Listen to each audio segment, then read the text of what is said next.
Hey guys, and welcome back to the Digital Artcast. Again with another episode here, fresh and off the back of the last one. Hope you're enjoying the format so far. We've been kind of changing it recently and bringing different people on. We had an artist last time as kind of pair with Tim, but now I have jumped again to another discipline, and we have a full game developer on, someone who has actually worked on their own game from start to finish and published it, which I think in itself is a feat. So today I have brought on the brilliant Miss Renee Gittins. Hey Renee, how's it going?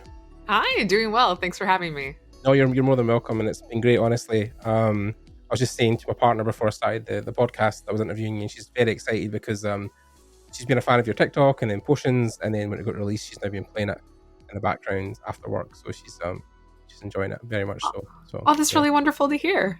Yeah, she was really loving it. Really, actually, I think I originally sent one of your TikToks to her, and I think it was a more kind of stereotypical one you were doing before release, which was, hey, I'm a game developer, I've been working on this for 9 years, here's my game.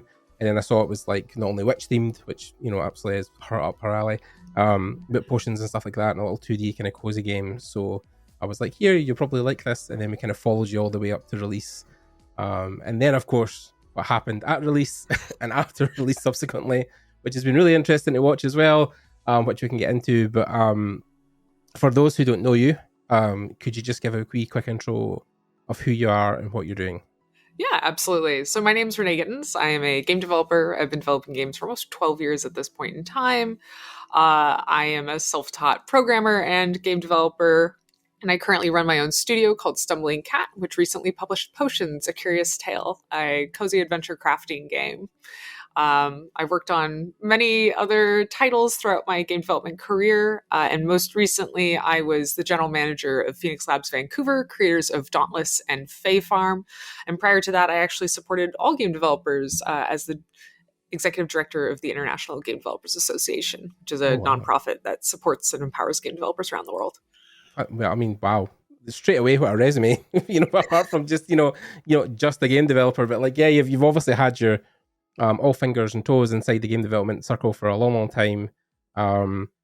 So was that because, I mean, probably looking back to where you've got into the industry early on, did you feel that corporate side of it, or the things you were doing more business side of it, was something you wanted to step away from when you came to game development? Was it trying to wear different hats, basically?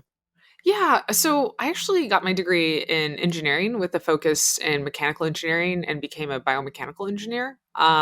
And I didn't realize I could be a game developer until my senior year of college. So I started out in biotech, which is a very similar but different feeling industry, with the full intent to switch over to game development. And one of the things that attracted to me game development, outside of it being my favorite medium to enjoy, is that in game development you get to bring in so many different disciplines together, right? Like you have art and music and history and writing and engineering and like all different types of like technology, from just computers all the way through virtual reality and like all sorts of cool accessories too. And it just felt sort of like an endless playground. So that drew me to it. And then what made me truly fall in love with it are the people who make up game development. I mean, everyone's so nerdy and passionate and kind. Obviously the game industry has toxicity problems, but for the most part, it is the most welcoming industry I can think of. People are really friendly. They share knowledge readily. They share support readily. And it's just a wonderful community to be part of. Yeah. I mean, definitely I found that where, I maybe had a similar background to you as well, because I also studied engineering really early on and then fell into game development basically and fell into art. But yeah, I've seen, I hardcore got into the industry in maybe like 2016. So then that was, I think, on the cusp of like when things were starting to kind of unravel and become what they are now. But I think also because the industry is so young, in a sense that, like, I mean, when this NES was a thing, I was like 5 years old. So basically, we've all kind of grew up with the industry as well. And I feel like what we're leaving behind with that stuff is like the 90s way of making games that were really so popular through those periods, making all those different titles. And now we're kind of entering or cocooning, and coming out into the butterfly shape of the new next gen game development that will be, the future that everybody kind of leans on. So yeah, I feel you there, definitely, about what's been happening in the last couple of years. And then you would have saw it firsthand as well, because you were not only in the game development sense, and like I was starting in 2016, but you were like knee deep in it at that point, right? Yeah. I think I ran my Kickstarter around 2016. So. Right. Okay. Yeah. So that's probably, yeah. You've definitely had way more experience than I have at this point, which is great. You know, it's always good to see someone transitioning into that sense of corporate kind of thing and working in games and that kind of um not like background style, but then making things run in that sense. But now you're kind of at the forefront because now you've got your own studio, now you're making your own game. So like the emphasis is all on you, which is both a curse and a blessing, right? So it's like, Yeah, definitely. yeah. So you made your game, so you've launched it. Congratulations, fantastic that that's come out. You've been working on it for, I think you said 9 years, right? 9.5 years. Yeah, it's been a Wow, long project all for slog, sure. yeah. So has that been a thing where that was something you started as a side project when you were in your other kind of corporate job, or you were doing your other things? That was something you were doing on the side. Yeah, so actually, what happened was when I left biotech, I was actually having a really hard time finding employment within the games industry. Not a lot of people wanted to hire a self taught programmer. I had only had about a year of official software engineering experience in biotech Right. because I had switched from ME to SE while I Mhm. was there. So, knowing the wonderful advice most people give, I needed to build up my portfolio. And so I started trying to do that. I wasn't sure if I wanted to be a game designer, an engineer, or a producer. Those were sort of the three tracks that interested me most. And I hadn't done any game design. So I decided to design some games on paper and then prototype one of them for my portfolio. So Potions actually started out as a very simplistic idea that was only intended to be a portfolio piece prototype to help me get full time employment within the games industry. But there was so much interest in it that it became eventually its own project. And since the Kickstarter did not provide me enough funds to compensate myself, Mhm. it had to be a side project since I was doing pretty much all the engineering, design, writing, and then hiring out art and audio. Though I eventually had more people contribute during the end of the development. Right. Okay. Yeah. I mean, looking back now, when I for kind of I left my engineering job in 2012, and I think around that time, 2013 ish, was when Tim Schafer had launched the Kickstarter for Broken Age at the time, Double Fine Studios. That was obviously in the news at the time because it broke $1 million, and then I think it went to $3 million at one point. So that I think for people, Kickstarter sometimes seemed like this endless possibility of like free money for a lot of game developers, and you thought you stood a chance, but I think he was like the exception, not the rule, right? He was like the one person who'd done it well, and then everybody else got the scraps essentially. Like all Yeah, and I mean, like Kickstarter for video games really had its heyday around 2012. Like by right, 2016, it was a dying. lot harder to get funded Yeah, at yeah, that yeah. time, just because there hadn't been many people who ended up delivering. And Yeah. honestly, Potions delivered a lot later than I had planned, Mhm. just because unforeseen complications in the development process. Well, COVID and stuff as well, like all that. The world went through a recession a couple of times. Yeah, so yeah, I mean but I think that's the thing with game development we've all seen firsthand is that nothing really runs on time. Like there always will be bumps in the road. So it's to be expected. But yeah, Schaefer I think was the thing where I think because he had the name, he had the kind of rock star idea of like, oh, it's Tim Schaefer. Of course, we're going to give him money, of surely, because he made all these amazing games back in the day. So, but watching the documentary was really interesting at the time, obviously, because I think even then you think he obviously knows what he's doing. I'm not saying he doesn't, but even then, watching the documentary, seeing how like even he was maybe struggling to come up with ideas or making things run on time. So like everybody goes through it, like from the biggest studios to the small. So very understandable. But yeah, I think Kickstarter now is more, I think, almost board game focused. I've seen a lot of people like launch board games on that and get kind of like good reception, especially because it's a kind of physical medium. People feel that they're investing in something. And the rewards for those things, even the stretch goals, sometimes are like ridiculous, where you get like 1,000 different pieces with the board. So, but yeah, so Kickstarter happened, and then that was 2016, like you said, and then yeah, you just basically kept going, and then from 2016 onward, you were just completely self-employed. You weren't doing any more of your Oh, no. So I was doing pretty much all full-time employment right, from 2016 on. yeah, Yeah, I had done actually contract work prior to that. I think I did a mhm, little bit more contract work in 2016. right, But beyond that point, I actually found working contracts was a good way to not get paid, unfortunately. There are still some companies I worked for that owe me money. yeah, yeah, And the overhead of managing contract work was actually more stressful than just finding a 9 to 5 and then yeah, of working course. on potions in the mornings and evenings. Mhm. I'm a morning person, so I would try to get as much work done before I went to work as possible. That worked best for me.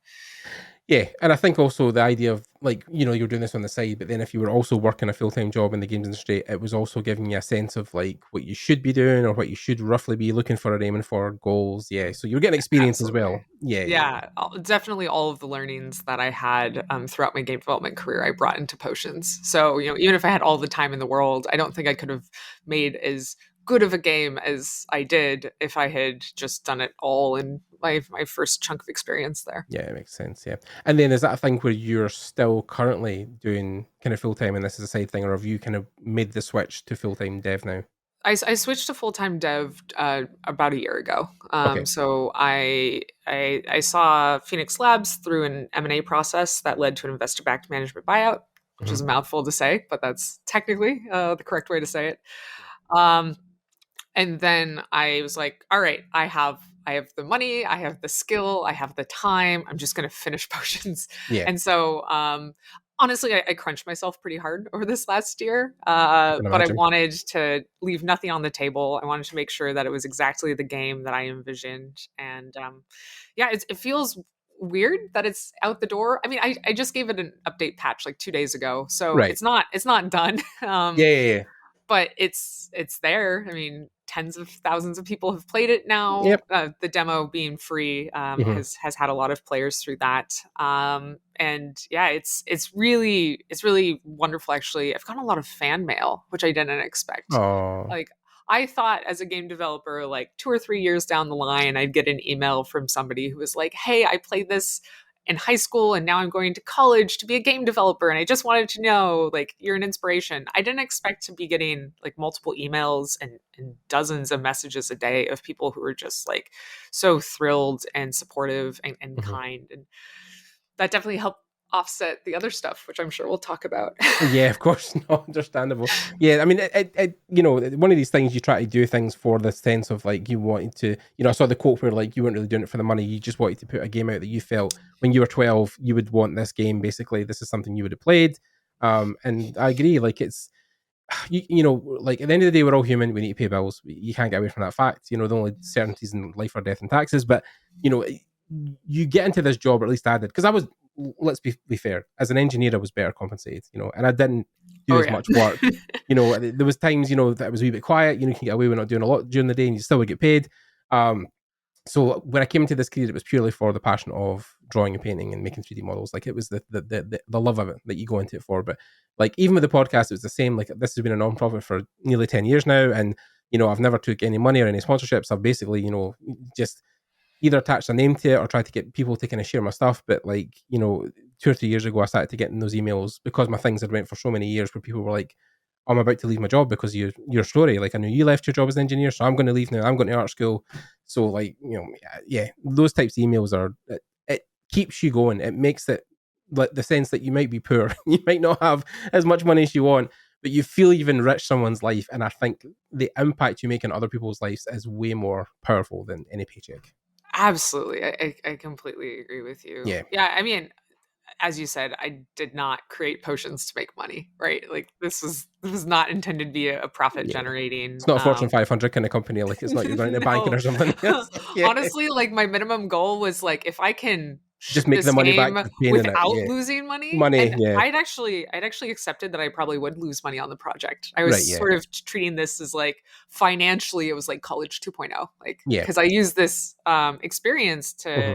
to help with building the portfolio and knowledge to build up the rest of my Yep, career. yep, yep, So yep. I never expected to see much of a profit from it. Yeah, yeah, yeah. So it launched in March, and then I think the day you launched it, the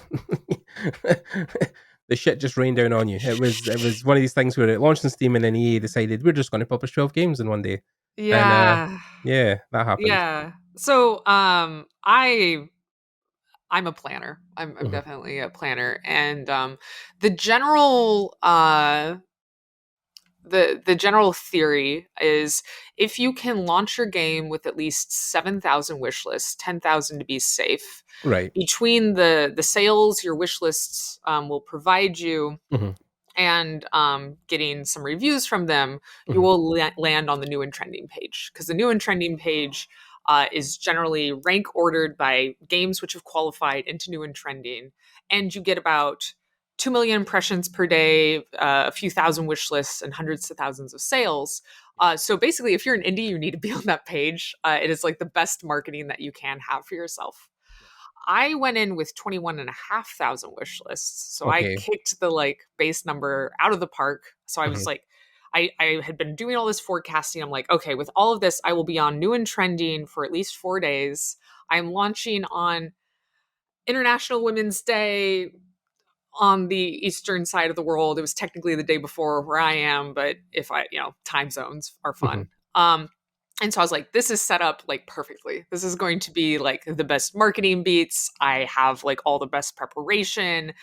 And then I launched and I was getting like really low numbers. I was seeing like about 30% of what I was expecting. I was like, what happened? Yeah. And then I noticed I wasn't on new and trending. And I was Mhm. like, this isn't possible. I was looking at the forecast of every single other game. Like I had it all plotted out.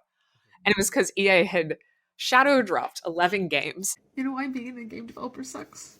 Because you work 10 years on a project and pick a great launch date and get everyone hyped about it and build a bunch of marketing. And then EA can drop 11 games right after you do immediately and bump you off of new and trending despite the good reviews, despite people purchasing it, and just completely wreck all of your marketing. So, hey, happy International Women's Day. Thanks.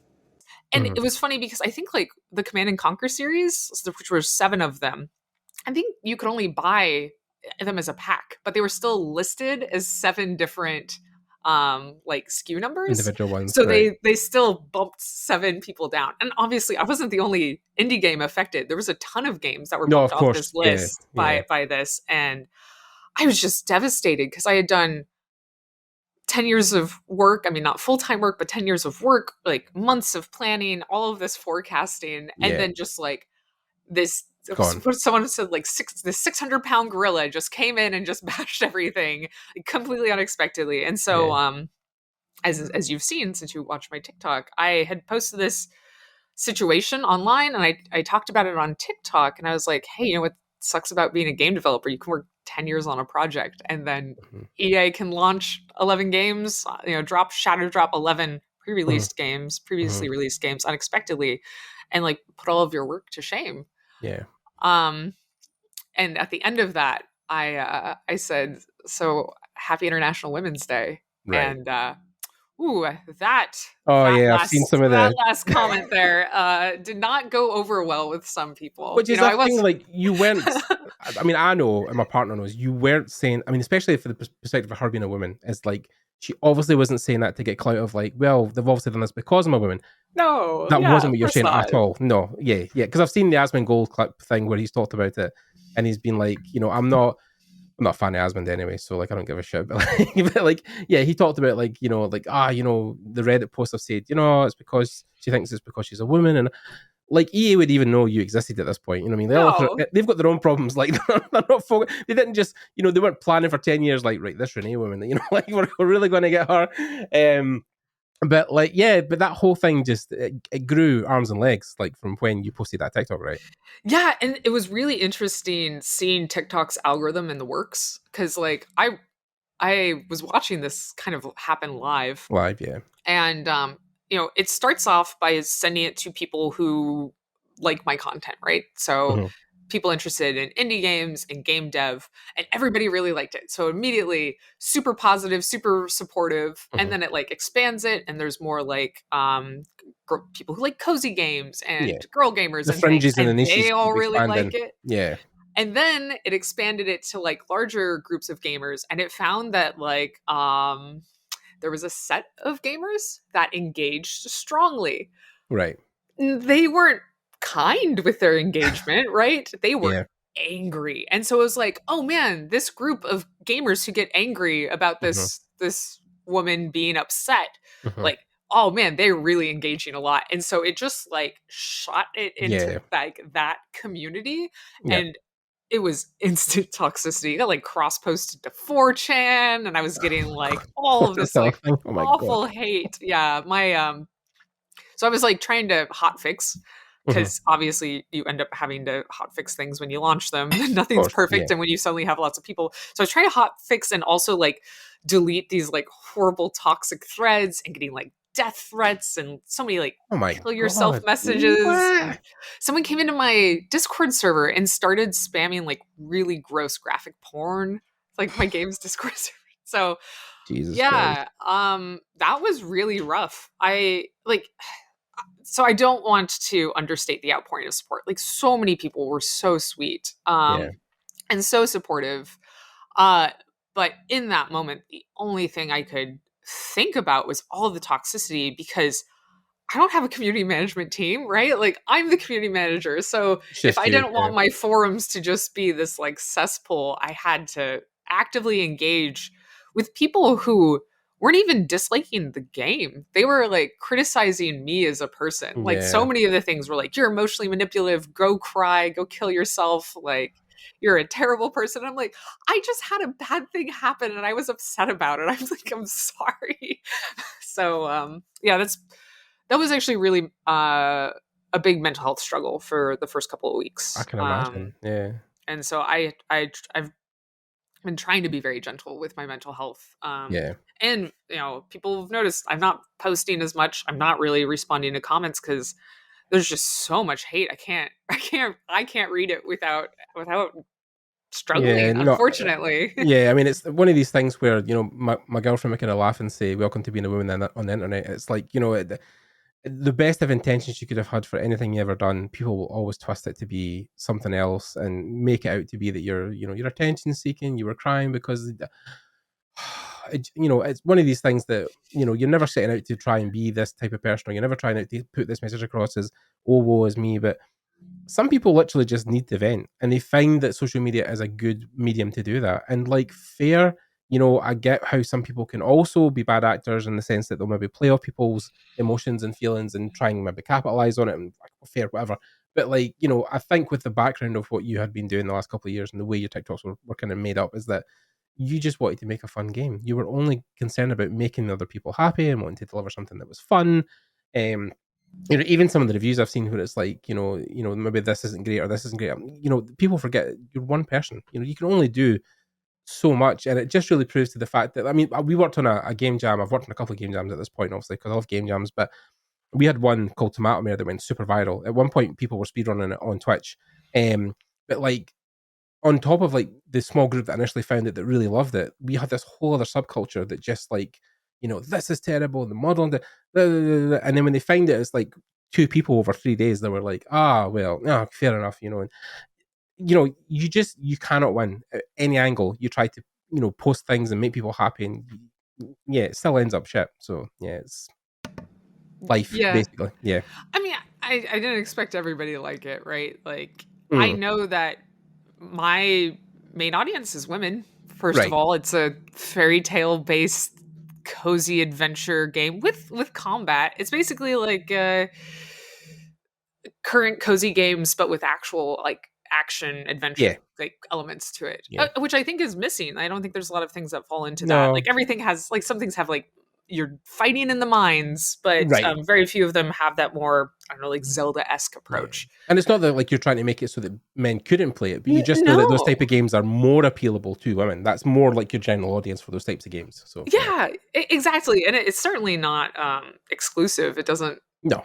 like, it's not like, oh, for women only or anything. Most of the people I've seen with positive reviews on TikTok have been guys that have played it, honestly. Like the most Oh, things I've okay. seen. Yeah, there's been a lot of guys who have actually really loved it. So yeah, yeah. Oh man, I really wish I could go through and engage with that content. I But I again, might, yeah. yeah, I might ask if there are people who will willingly send me nice things. There's just unfortunately I'm so sure many they would. Yeah, like I'm sure they would. hate things going by. It's like really hard to. I Yeah. want to engage with the fans. I really do. No, I know. I think it's one of these things where, like, I think sometimes when you get to that level of like, if people, if the game continues to get that popular and you get more and more and more people engaging, it might be a thing for your mental health also to maybe hire someone like a smaller person who's maybe new to the industry, and get them to handle on the kind of social stuff and get that to filter maybe messages or to filter stuff so you're not seeing it like raw and unprocessed all the time. Um, but I think it's like, in my heart, I want to say to you, Renee, is like, don't let them win. Don't let the bastards grind you down. Like, you started this mission because you wanted to deliver something that you felt was important to be put in the world, and it has been. And like you say, you're also getting those people messaging you who are super positive, who are like, thank you for making this game, it's really changed my life and I really love it. Like, so I would just say focus on that stuff and make that the positive thing you look at every day, and almost like an affirmation. You stare in the mirror and say, I'm a great game developer, I deserve happiness, I'm making people happy.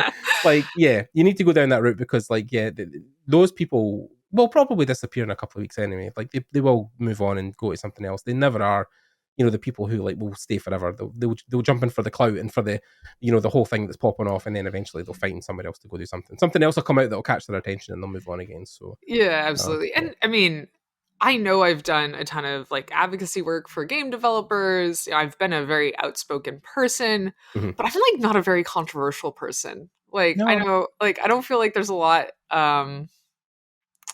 of ammo really most people for like these that only need haters. one thing. Like, they don't really need a lot of ammo. They'll try and find something within that affirms their bias or makes the narrative more like validity. Like, like, oh, well, she said this one, like the thing you said that like Happy International Women's Day. Like, you're like, oh fuck, like you weren't saying that like to be like because I'm a woman. You Like were just I'm a literally woman and I deserve this. I'm no, like, wow, exactly. But then isn't this a so shitty thing to happen on? yeah, and people just literally tagged onto that. Like, all they heard out of that whole thing was that one thing at the end, and that's what everybody latched onto. So that, like, that's what I'm saying. You can try your best to make a super positive video message, but people will pick these things apart and look for the negativity. They'll look for the one thing, like, she said that, the gotcha moment. I've got, yeah, it's one of these things that, again, probably as a woman as well, you just understand that in general, that's a thing that can happen, is that just the tiniest thing can be taken out and, pulled apart and, focused on. So, but like, yeah, I wouldn't worry about that stuff. Like, I generally think like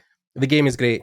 It's been well received. It's, and you said now, I think recently in a TikTok, that it's basically balanced out, right? It's made enough money that you're Yeah, not losing money on it, basically.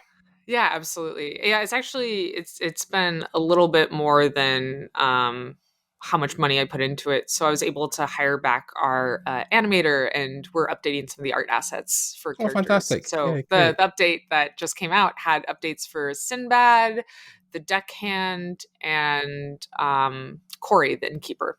So all of their art has been brought up to the same quality as the other NPCs, and a Mhm. few more NPCs are going to be getting art asset updates too. So Yeah, yeah, it's great because I've been able to further improve the project because of the yeah. support. I mean, at least And well, no, sorry, no, but I was just going to say, at least you've not took the money and ran. You've been like, I made my money yeah, back. right. That's it. You guys are on your own. Yeah. So Yeah, yeah, definitely not. No, I want yeah. to make sure that everybody enjoys this game as much as possible. And next, I'll be working on bringing it to consoles once I finish this next content patch because Mhm. I know a lot of people don't have PCs, and there's been a lot of requests to have it on the Switch. So that's I was definitely going to one say, of my yeah, the Switch is priorities. like that's where things go to live. The small indie games, that's their platform. But I was going to say, if you've ever read the book Blood, Sweat, and Pixels, I don't know if you ever have. I own it. I haven't read it. Yeah, it's Right. on my shelf. Yeah. So the first story is all about the guy who made Stardew Valley and how he Mm, handled that, and the initial launch, some of the hate he got, the money he then took to make it better, and then like we obviously look at Stardew Valley now as the game as it sits today, but that's taken him like the best part of nearly 15 years to get to that point. So like, you yeah. know, it's not a thing where you launch the game at 1.0 and that's it done and it's all it's ever going to be. Like ideally you'd want to obviously maybe either move on to the project at one point or make something new, but then until then you're also then just updating the quality of life stuff, you're making the animations better. So that commitment is things people will clutch onto. Steam are very active in the fact that like if you launch a game and then leave it to die, they're very vocal in the reviews, like, oh, it's been months, I've never seen an update, blah, blah, blah. But then if you are actively engaging and want to make the game better, people will definitely cling to that and be like, oh, that's really awesome that she's, they're updating it, they're making it better. So yeah, like I think, yeah, the road ahead, I think, will look a lot better. At the moment, it maybe is a bit bloody and a bit fadey because of what's going on, but Yeah. it's going to get better, I swear. So Yeah, there was already released some sweet comments on the patch that I put out, including somebody noting that I didn't just patch the main game, I patched the demo too. So both of oh, that's them have been awesome. improved. Yeah. Yeah, so people can then play it and then it meets the standard quality of the original one. Right, yeah, fantastic. That's really great. So you know, obviously the roller coaster ride that has been your life the last couple of months. Um, is it kind of dying down now? Are you feeling like things are kind of leveling out? I think so. I mean, like I said, unfortunately, I've been really not engaging much with the social media aspects. I do think it's better. 2 weeks ago, I started putting out some just purely educational TikToks, just on game development, and those got brigaded a bit. Oh yeah, So God, it wasn't. I mean, obviously, it wasn't as bad as the original TikTok. But it's still like dozens of like weird hate stalker comments. oh Sorry, that's what God. I'm calling them. I'm calling them hate No, no, no, stalkers. no. It's understandable. Yeah, yeah, yeah. um, I think it is one of these things where, like, even looking at the guys who made oh god, I'm forgetting the No Man's Sky. Yeah, so when that launched, obviously, and the whole thing, the controversy of like it was terrible, it was buggy, people didn't. But then like they literally just shut their most of their social medias off and shut the doors to the public and like just focused on making a great game. And now, obviously, are at the point where people really are like, oh, the game's great and it's fantastic. So I think it is. It might just be a thing you need to maybe bury your head in the sand for a couple of weeks or months or whatever it is till you get to that point. But yeah, it will get better. I can assure you. The internet will swift and swerve, and you'll be in a better place in a couple of months. So Thank you. Yeah, maybe I'll try to dive into social media a bit this week again. See what lies in tip await your for me. you dip your toe in the water and see what it's like. Yeah, so Yeah, yeah, try yeah. it to drown.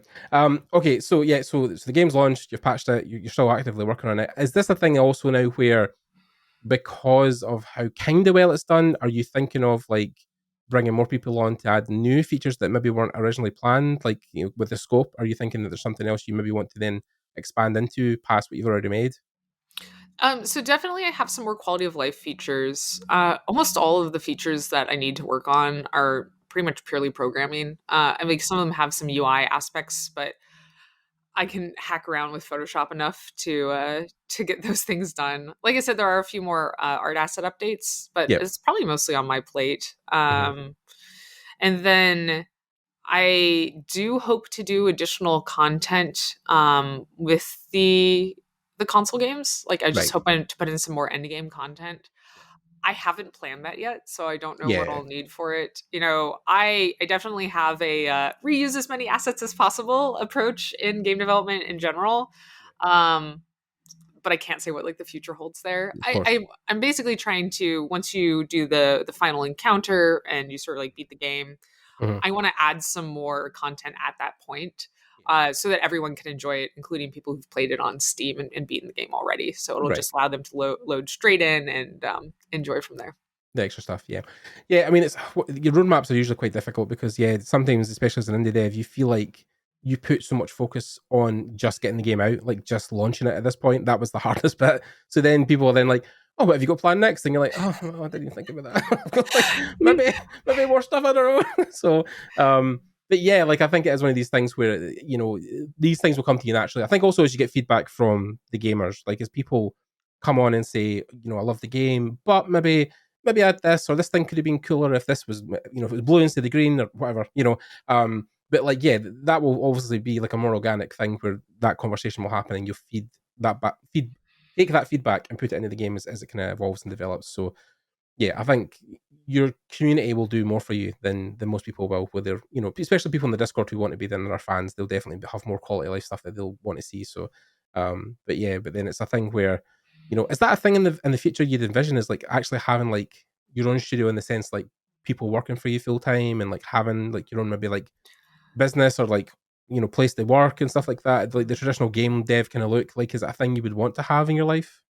It's really funny. Probably not. And Okay. the reason I say it's funny is because I have run large studios with lots of people in them. Like I Yeah. have been in charge of teams, Hmm. both development teams and just like overall companies. And I certainly get a lot of enjoyment out of empowering others and uplifting their ideas. And I try to do that, even with my contractors. I try to make sure they feel like as empowered and supportive and as part of the team as possible. But the more you're a leader, the less you're a game developer. And I just want to be a game developer. Fair. I Absolutely like fair. I like people problems. I like business problems. What I'm probably going to do is I'm probably going to do some like consulting.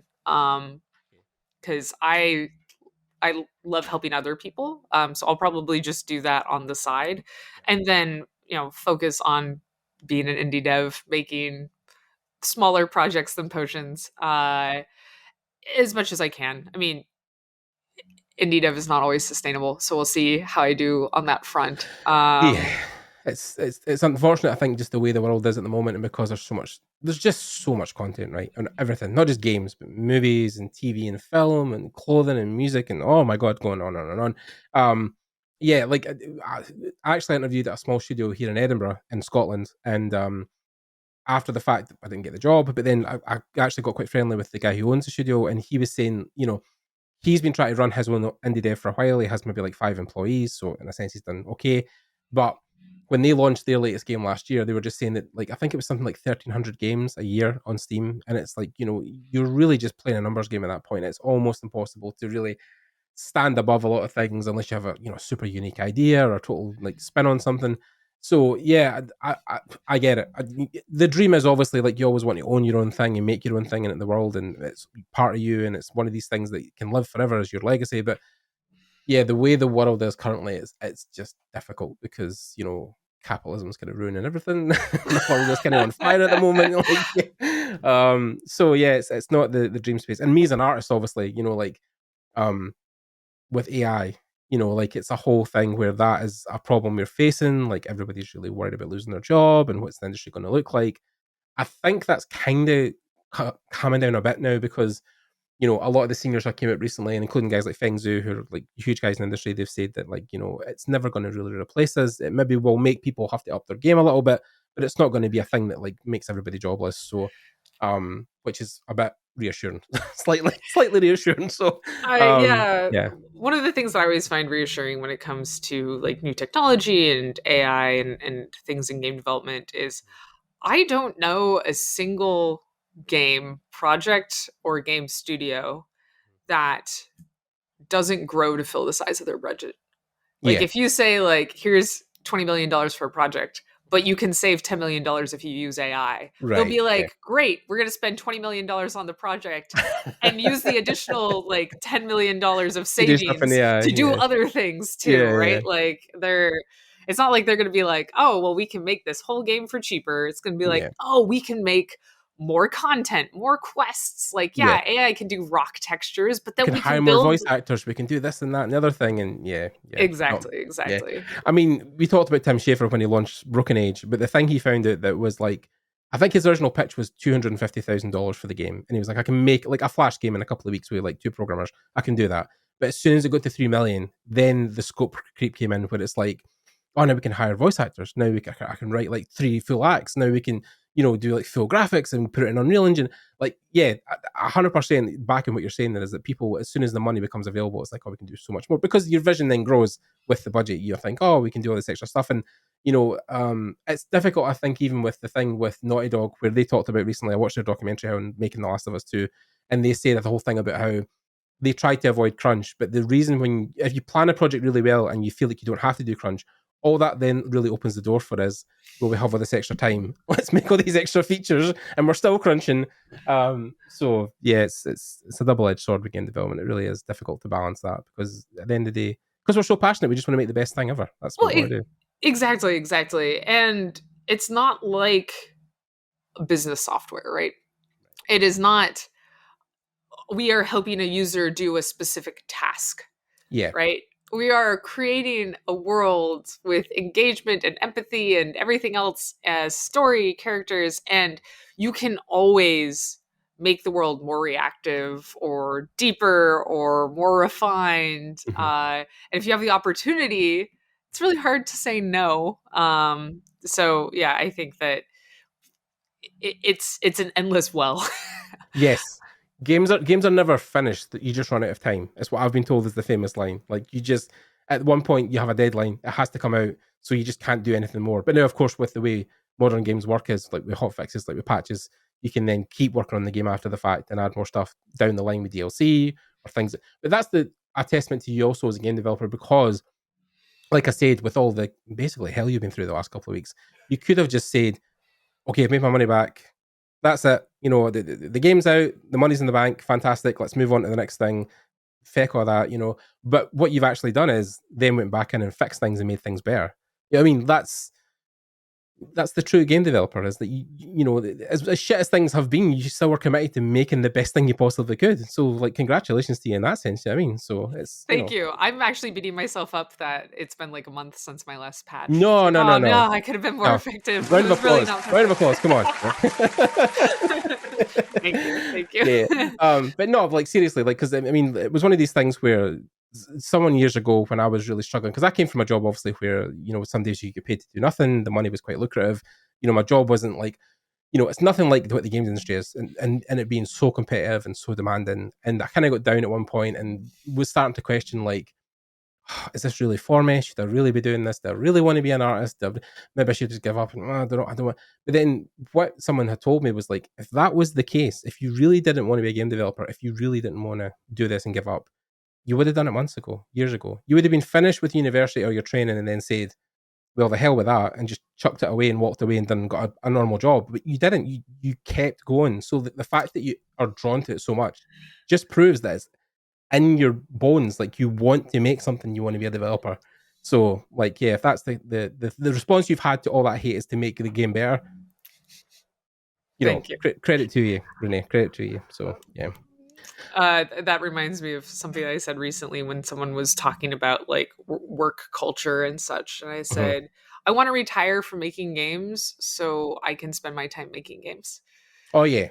Yeah, I mean, in a perfect world, yeah, like, it's, yeah. Someone actually, there was also something funny, something really said. They were like, would you still be making art if no one was paying you to do it? And I was like, that's what I'm fucking doing now. Like, yeah, if no one was paying you, nobody's paying me the new to do it, I'm still doing it. So obviously, yeah, yeah. But Yeah. yeah, it's like, because like you said, even if I think even if you had lost money, you still would have found some way to keep going, or some way to put more money back into it and try and balance it out, and the hopes that people would obviously cling to it and love it, and yeah, it's great that it's ended up the way it has, and the fact that the drama has helped in a sense. Like they say, like, there's no bad news, there's no bad press. Like, fair Yeah, enough, that probably is right, because that boost probably did put you just over the edge and give you that wee extra boost on the other it side. did. So, I mean, it all kind of, maybe even spookily, was like fate. I don't know. Like, maybe it was. I guess I truly am emotionally manipulative. I've won That's the internet. exactly. Woo, you got the money. Yeah, But, like, like, no seriousness. Like, yeah, I think that, like, at least it has balanced out. At least it's kind of almost been like a happy ending, that you've at least got to this point, and you've got something to show for it. Like, oh, it done well. Like, and even to investors, in a sense, like, if you want to go make another game, and at least you can be like, well, look, this done fairly well. I made the money back. So, but like, the thing you've done above and beyond, Renee, which is great, is the fact that you have released an indie game you've worked on for years. It has gained an audience. It has gained a following, a dedicated following. It's made money. It's made enough money to put you in the black, and you have spare money to make more better features. Those 7 things are, like, already better than 90% of other indie devs on Steam, who, like, will release a game to nobody, will never make any money, will never gain an audience. Like, at least that you can take away and say, well, I done that. If anything else failed, if it all went shit up tomorrow, I at least done all that stuff and done it successfully. So, like, again, it's, I mean, I'm just praising you for the last 10 minutes, but, like, thank you. No, it's lovely. I Yeah, think it's good, because I hate when I see people get down on themselves, and I can at least say, from my perspective, look at all the things you've done. And it's like, I will get down on myself, but then people will say to me, Gordon, you've traveled the world, you've had fan mail for people, you've interviewed over 100 different artists, the biggest people in the industry, you've worked on all these games. And when you put it in that perspective from the outside, you're like, oh yeah, like, obviously I have, but you've, like, helped run successful companies, you've launched, like, some AAA games and big studios and stuff like that, and teams, and now you've done your own thing, you've done that successfully. So, like, I think that's it is like the affirmation. You've got to try and take that mantra through you every day of, like, no, I'm doing well, I'm being successful, I'm making things that are cool that people love. That's what will get you through all the shit. Because there's people, obviously, like, I interviewed Lorne Lanning a couple of months ago, I think even last year, and Lorne founded Oddworld Inhabitants, who the guys who made Dave's Odyssey. Mm. And, like, one of my biggest interviews, I was totally stoked to interview the guy.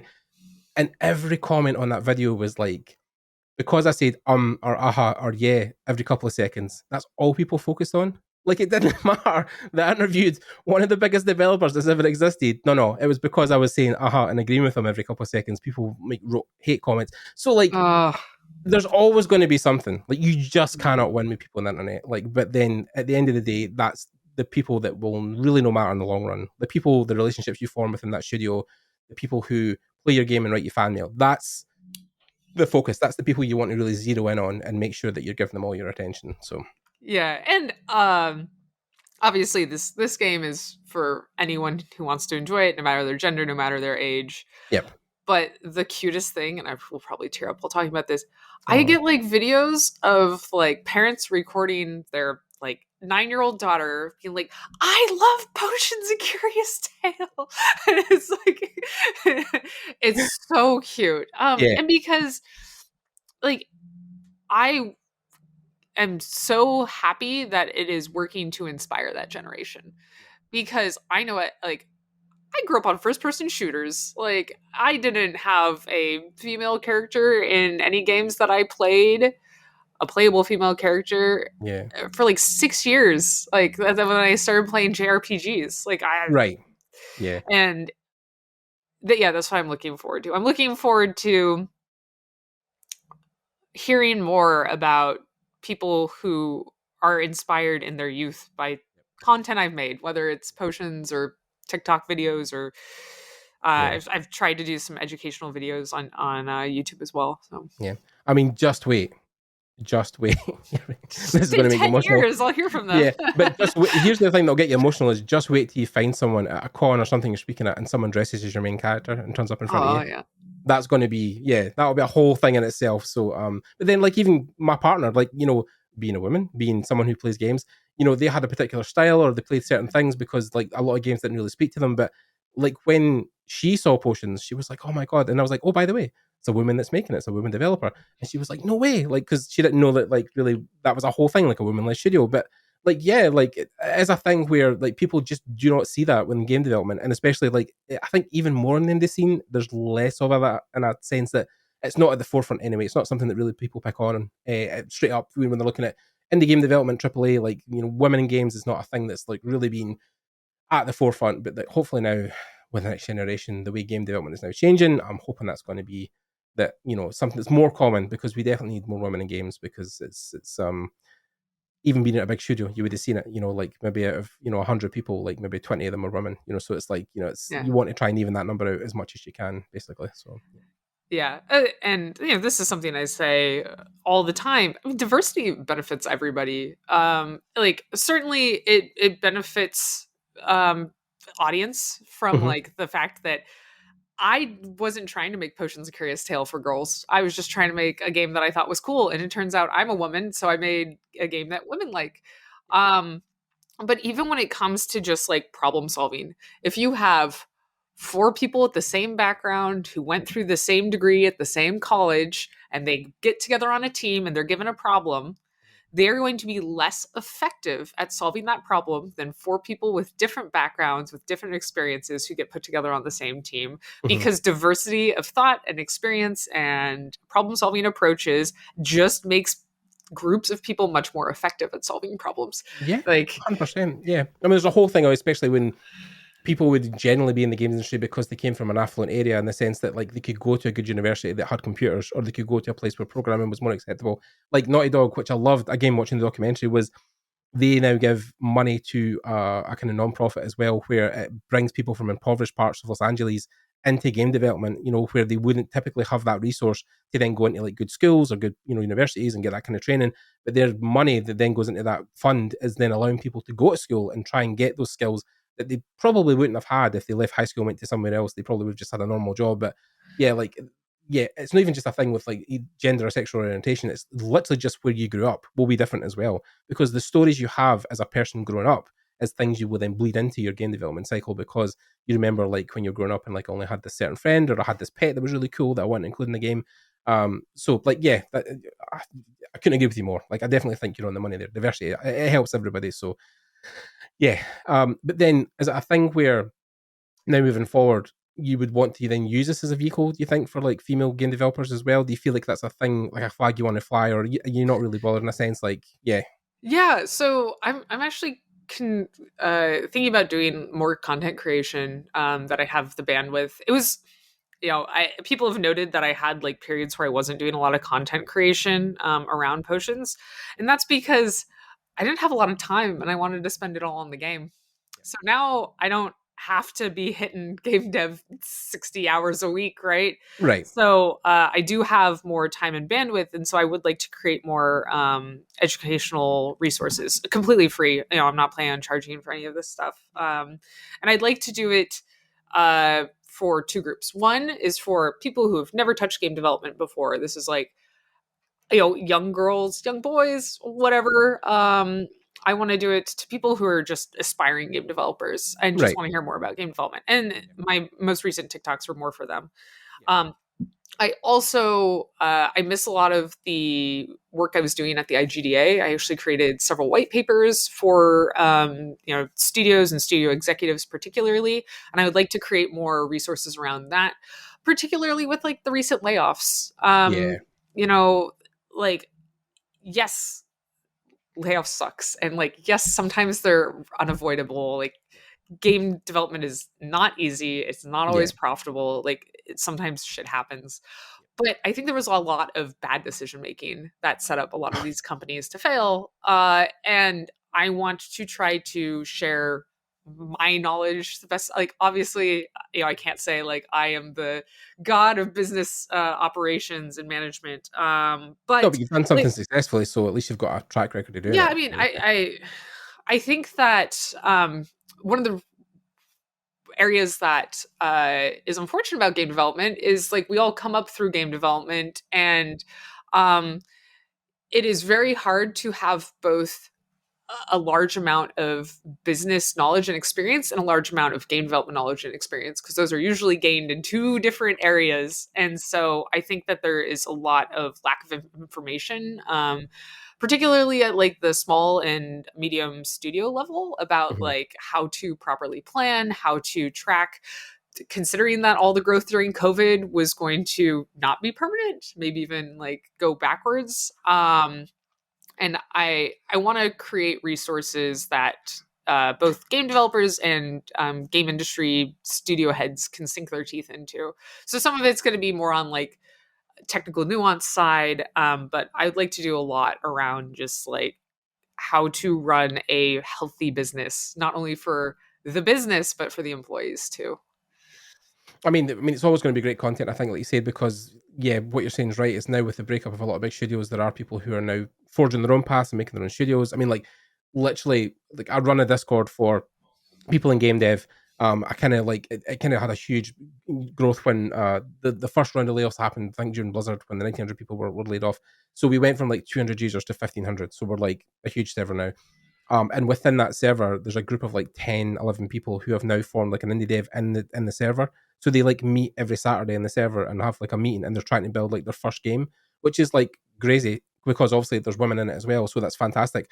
But like, yeah, like that content I think is so sorely needed because like now that they're making their first game and they've not really done it before, they are asking the questions of like, how do I plan for this, or where do I get assets, or how do I code this, or how would I make this implement in the game, and how do I work on Unreal Engine, and blah, blah, blah. So, like, yeah, there's a whole slew of questions that are now coming up because those people are seeking that knowledge because they're making their own thing. So, like, your timing was probably really good, actually, that it's happening now. So, yeah. Thank Yeah. God for the layoffs, eh? Woo. Yeah, Yeah. And yeah. for anyone who's listening and like worried about the stability of the games industry, like I certainly think it's been an overcorrection. Mm, So I think that we'll see a recovery, mhm. and hiring, and because so many AAA studios canceled their R&D projects, we're going to see a Right. stagnation in a lot of AAA IP, Mhm. which leaves a bunch of areas for disruption and for smaller studios to come in and Yep. see a lot more success than they might have otherwise. Yeah. No, I mean, and I think especially now with R&D and the way that things will happen is, a big AAA sometimes can take up to 5 years to happen, and that's a long time in game dev cycle. Whereas, like, if you're really on the money, you've got a couple of good resources, you can maybe pump something out that's half decent in like a year and a half, 2 years. So, like, you can then undercut them and essentially that you're making stuff quicker and more frequently. Um, But yeah, like even like there is this surge, I think, even with people getting almost disillusioned with the AAA. Like, I mean, I know like stuff like Dave the Diver has really took off as well because like people just want to seek those smaller like niche games that do one thing particularly really well and don't want to like dive into these huge open worlds with hours and hours and hours, where games almost feel like a second job at this point because there's so much stuff to do. And, it's always been a thing with me, funny how people complain sometimes about game length in the sense that, like, well, as long as you felt like you enjoyed the journey of what you played, then it doesn't matter if it was 5 hours or 50 hours, right? Like, you enjoyed the experience. That's the main thing. So, Yeah. yeah. I have a hard time setting aside enough time to play some of the larger games. Yep. I'm Yeah. almost through Act 1 in Baldur's Gate. I will Almost. probably take I will probably take some time this summer to Yeah. finish the game. It's so huge though, but then Larian It is. Studios are a great example. Like my post on LinkedIn that went viral, where like 300,000 people saw it, where Sven, who was the CEO, talked about at the Game Awards. He was like, like the corruption, the greed, line must go up. Like he's like, I've been battling publishers my whole life, and it really needs to stop. We really need to be able to do this better because you get to a point where like you stagnate a bit, so then you fire everybody, and then you're struggling for talent, so you have to hire everybody back. Like it can't keep happening in that cycle because what also happens, which I've found off of speaking to senior devs, is that every time that happens, every time there's a huge massive layoff, like some people will just leave and never come back, and then you lose all that The experience out the door. industry Yeah, loses that talent, right? yeah, Not even like not coming back to the studio, they leave the industry. And so like it, Nintendo even says that like game developers are the games industry's most important assets. Like software doesn't matter; it's the people who are creating everything, yeah. and we have to be much better at taking care of them Mhm. because the brain drain is real.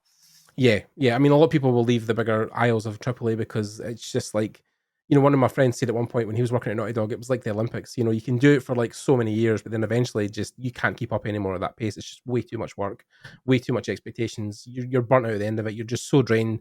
You just don't want to make anything anymore. You're so just like absolutely flat out done with making stuff. And you don't ever really want to be in that state. You want to, it has to be, it can't be one or zero, right? There's got to be some balance where you can make stuff and not also be burnt the fuck out at the end of the project or be Yeah. fired or be let go or have to go look for another job. Like there's got to be some, like people always talked about this thing. I mean, I was speaking to somebody the other day who were like, yeah, but people get too comfortable. And I'm like, but also, wouldn't you want a job where like you don't have to worry about getting fired every 5 years? Like, wouldn't that be like a benefit? Wouldn't that be a plus? Um, The average game developer changes jobs 2.2 times every 5 years. yeah, So that means like about every 2 years, a game developer on average, changes jobs. yeah, That is how it is. And if you go through, there's some like psychiatric score of like stressful life activities. Moving and changing jobs are right up there, and they usually go hand in hand. And having to deal with that every 2 years, that's years. like a big drain itself too. I think it's also just I watched that the not to get too dark here, but the development. So No Clip done a documentary about Astroneer and how Mhm. about how the guys who left that studio, Paul, who you probably know him talking about, who died during the development, and it was never released why Paul died, but I don't want to speculate that it was because of overwork, but I know those guys were obviously flat out for many years trying to make that happen, and I've seen firsthand the toll it can take on people where you're not sleeping, you're not eating, you're not getting any exercise, you don't get off your desk. Like, it's almost, self fulfilling prophecy at this point where people think, oh, it's great to get in a game dev, but then you have to really take it with a measured stance in the fact that, like, it's a fun job, but it's still a job. You're still working at a job. You still have to have balance like every other job in the world where you take care of yourself and go to the gym and eat right. Yeah, it's a bit, yeah, And it's so easy to blur those lines, right? Especially like I'm in the greater Seattle area. I love the Seattle area community. There's like so many game developers here, but it means like all my friends are game developers. Most of the social events I go to are game development events. One of my favorite pastimes is playing games. I make games. Like the line between my professional and personal life is non-existent. It is just completely blurred. And that's why my current main hobby is gardening. So I go out there and I play in the dirt. I rip Yep. up plants and plant new plants, Yep. because it is nothing like game development. It's nowhere near technology. Yep. Yep. Like the most technological thing I was dealing with was a pitchfork. So Yeah, exactly. Yeah, the old school tools. No, I mean yeah, we literally just got a puppy, so we were literally just like taking him for walks now and getting him outside, and yeah, like anything to get away from a computer at this point. Because the problem is when I had my job as an engineer, I was very active physically in that because of the nature of the work. But then yeah, I would come home and play games to relax, so I'd sit on the couch and play games. But now the balance is I'm still playing games, but also working a desk job. So it's like that balance has went off, and the reason I gained so much weight over the pandemic was because like just I just couldn't get up from my desk. You couldn't go out. There was nothing you could do. So, yes, my now overcorrection is trying to make sure that I'm taking care of myself as much as I can. But like, yeah, it's a very thin line to walk. It's very hard. Like you said, the blur is very real to try to not overwork yourself, but then work to a point where you can make something, but then not too much. Yeah, yeah, you know what I'm talking. We know what we're talking about, absolutely. but yeah, it's just trying to convey that to the younger generation who want to get into game dev and think it's so exciting. It's like, and you don't want to disillusion people. You don't want to make them sad, but then you have to kind of temper them with a bit of reality that it's not all sunshine and roses. It's not like the candy filled. Like maybe even in the 90s to an extent it was kind of like that, but like that world has kind of died now, and games are kind of more professional than ever. So yeah, it's more just like a business than anything else. So Yeah, I don't know if you've read or listened to Doom Guy, which all is right, John Romero's biography. all right. But oh, it's very good. I recommend it, I love especially you do the Romero. audio book because he narrates it, which is funny. Oh, brilliant, Yeah. fantastic. But they were crunchy. They had absurd like I could imagine. schedules and I could lies, imagine. and Yeah. it's because for them, like they were at the cutting edge, and there was always like the next cool thing that they could do. Yep. They hacked multiplayer into Doom in like the last 3 weeks of development, which is terrifying. Yeah. I've spoke to some people who've worked with Romero, and like the stories are definitely legendary of the things they got up to, and like I mean, they were working out of like a flat, an apartment basically for the first couple of years when Doom was getting made. So before it was even a thing, but like yeah, so as a thing where I'm hoping that that part of game development is something that we're moving past now. That we're going to have some yeah. Yeah, and like I don't think there's anything wrong with being super passionate about No, something no, no. Of right course, out yeah. of college, Yep. doing something ridiculous like staying Yep. in a flat with a bunch of your buddies and, Yeah. and, and jamming something out. But that's also not sustainable. That is Yeah. not something that you can do The for long term. 5 years or 10 years or Yes. 20 years. Like um Yeah. and I mean, because I'm going to be 40 next year, so like I'm definitely because I came in obviously from another career, so I've switched. Whereas I'm like I went to university in my 30s, so like I'm older. I'm definitely older. I'm what people would call middle aged at this point. So like, yeah, it's harder for me to then look into studios at AAA level and think, you see people crunching like 78-hour weeks, and I'm like, I don't want to do that. I don't want to oh work yeah. that hard. I want to work. I don't want to like kill myself at the same time. Like that's just yeah. The balance is real. It's something that we will strive for, and I'm hoping that it will come naturally and organically in the industry that we'll start to try and have people a work life balance and not having people crunch all the time. Yeah, and I mean, I think what's for the best is the games industry is aging, right? Yeah, Because like, oh, obviously it was really small, and then demand grew, and the size of the industry grew, and veteran developers, people who've had 8 to 10 plus years, are super super valuable because they've seen all sorts of shit, yeah, which is really hard. Like, not to say someone younger can't be super talented, but yeah. at a certain point with game development, it's like by a You need trial that of fire, seniority. you Yeah, learn things. And so they are valuable, and they are older, and like they want to spend time with their kids, yeah. get married, have some weekends to Have a themselves. normal life. Yeah, Yeah. yeah, So I think that the natural aging of the game development population is actually very beneficial for work-life balance for everyone. yeah, I saw that when I was at Phoenix. Everybody in the executive management team was married with kids. Well, almost everybody. Basically, everybody was married with kids. And they were like, yeah, we don't want to have parties after work hours. All of the parties are during work hours because it's just inappropriate for us to expect people to give time to the time company away. outside of 9 to 5, right? So, and it led to a really healthy culture with the work-life balance. Good. Fantastic. No, I'm hoping. Yeah, I'm hoping also with the whole thing like we talked about earlier, where people are now leaving the industry, making their own thing. The guys will learn from those lessons they've had through their life, and when they set these new studios up, it's going to be a thing of like, right, we've done that. We knew it was terrible and toxic. Let's not carry it into the culture now. Let's try and be different and change. Because I'm hoping to have some of the guys on from Empty Vessel soon. We just went down in the studio, so I'm hoping though the things they will be telling me is like, yeah, we don't want to make that culture anymore. We want to try and make everybody have a life outside of their work. So like, yeah, fingers crossed. Okay, I think that's a great kind of thing to end on, Renee. Again, it's been super informative and great talking to you. Absolutely really inspiring to see your journey and everything you've done so far with the game and the release and how it's been received. And yeah, just like thanks for coming on, and I hope it does well. Awesome. Thank you so much for having me. It's been a true pleasure. Yeah, thanks. Same here. Yeah, so if you guys have made it to this point, again, I'll leave all the links below for Renee's stuff. I'll also leave links to Potions, Curious Tale, where you guys can download it and buy it, hopefully, and enjoy it, like I have, and my partner has also. But yeah, again, if you have any questions for Renee or anything down below you want to talk about, just leave them, and I'm sure she'll get to them. And yeah, that's pretty much it. Thanks for Renee coming on. Thanks for you guys for listening, and we'll see you guys in the next episode. Bye, everybody.